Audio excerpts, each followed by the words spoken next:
If you like your Swiffer, but you don't necessarily like spending money on the disposable Swiffer covers that you use once and then just get tossed out, here's a way you can save money and just make your own Swiffer covers that you can wash over and over again. They work great. I've been using these for years. So what we're going to do is use a piece of fleece fabric, and fleece is a really good choice for these because it doesn't ravel, so you can cut the edges and you don't have to worry about that. It also has a nice fuzzy texture, which works good for the dry sweeping. I don't use these for wet mopping, I use it for the dry sweeping. And the fuzzy texture is good at picking up the dust and the hairs and the things that you want to do for a dry sweep. And the basic method we're going to use, we're going to cut a piece of fleece fabric that's 16 inches by 5.5. We cut them on so that the stretch is lengthwise. Then we're going to fold each end in, and we're going to sew around it.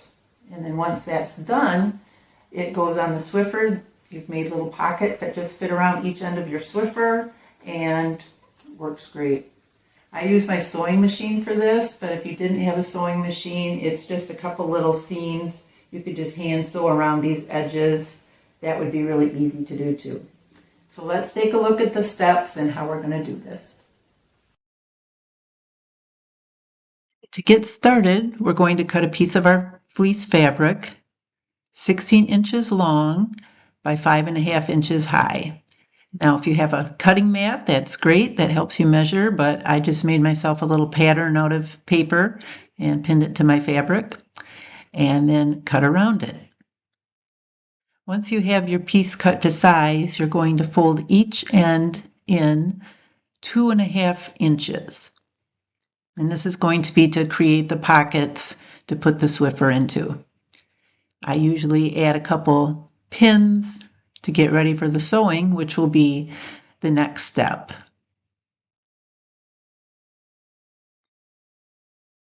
All right, so let's go to our sewing machine, and we're just going to sew a top stitching seam along each of the edges. So first we're going to go down the little top edge of our pocket, turn and go down the other edge, and then turn and finish up on the final edge.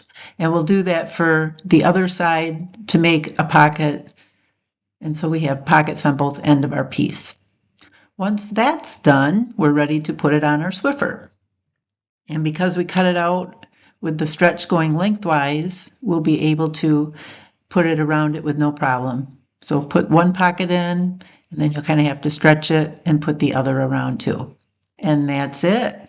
It's ready for sweeping. It's got a nice fuzzy feel to it so that it'll pick up those dust and hairs and fuzzes on the floor. You did it. You made your own Swiffer cover. For more do-it-yourself ideas, visit my site at themakeyourownzone.com.